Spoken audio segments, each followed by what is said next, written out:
Hey folks, Brian Zach here. Welcome back to Quarantine Sessions number 2.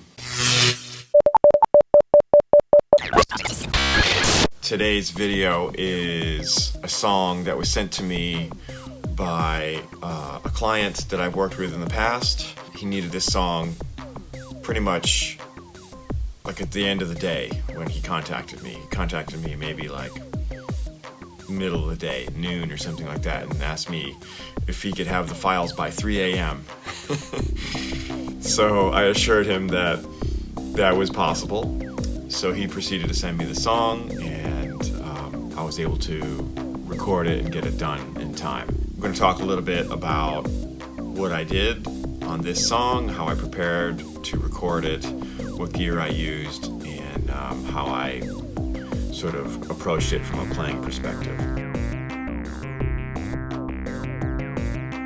This tune is called Unbreakable. It's by Todd Smoller, and usually I write a chart for things that I record, most things that I record, and I usually use Nashville number system to write that chart. I could get into that, but that's probably for another video, another subject. What I wanted to say, and the reason why I'm addressing the chart, is because for this song I actually didn't write a chart. So I just listened to it a couple times, and then I played along with it a bunch of times without recording it, just to kind of get it, learn the framework of the song. It was pretty straightforward, like form-wise, and pretty symmetrical, 8 bars, 16 bars, that kind of thing. Nothing, no curveballs, no bars of 3/4 or anything weird like that. So I was able to sort of internalize the song quite quickly, and I went about it in that approach. And I like doing that, because then, like I said, it's internal, it's right, it's in you, and you can just play and not have to read, because that's a sort of a different skill. That is sight reading or reading a chart and interpreting that and playing, interpreting that on the drums and making that sound good. So, two different kinds of things there. So for this one, I did not write a chart. The vibe of the tune has sort of a kind of like a Lenny Kravitz kind of garage rock kind of vibe to it.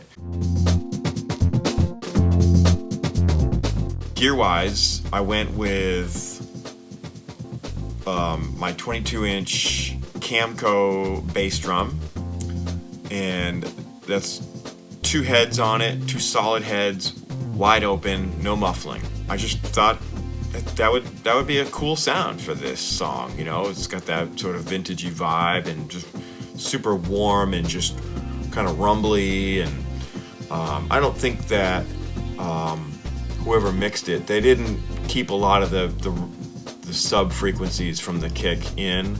You hear a lot of attack, maybe a little bit of the rumble, sub frequency rumble. They might have cut out some of that, which is fine. It sounds good. So that was the kick drum, felt beater, of course. Not of course, but just that's what I've been using lately. I'm kind of falling back in love with felt beaters.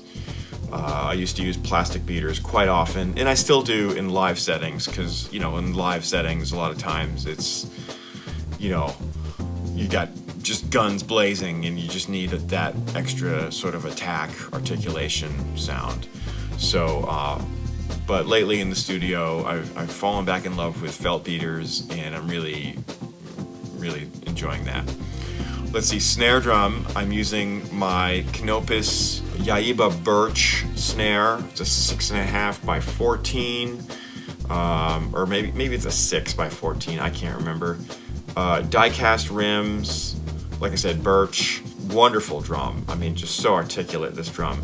But what I did was I kind of detuned the drum for this song in particular, and I put a ringer on it, a dead ring on it.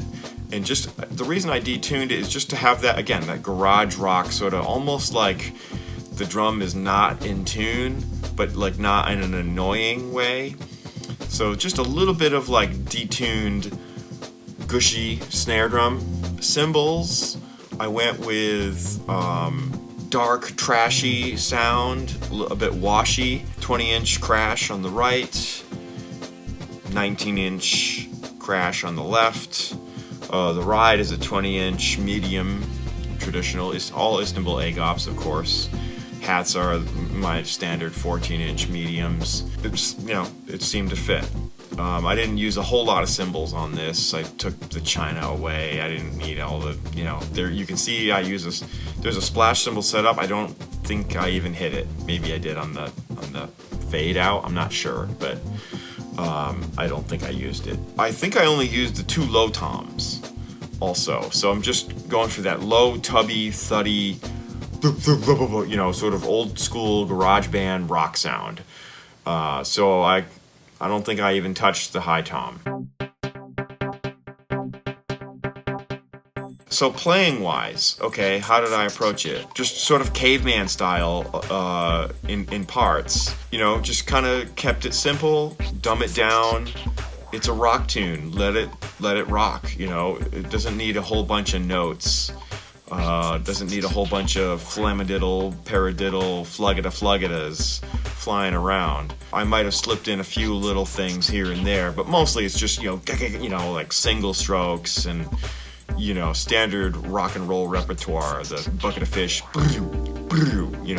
snare drum, high tom, snare drum, tom, floor tom, and kick. Bucket-a-goo, bucket-a-goo, bucket-a-goo, like that kind of thing. Very John Bonham-esque. In a sense, and of course he got that from Max Roach and jazz drummers that came before him.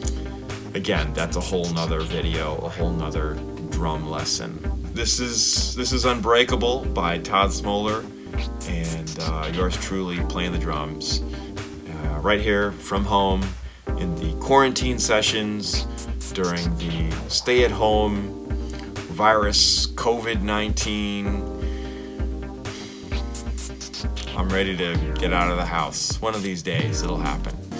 All right, here it is. Enjoy the song. Thanks so much for tuning in.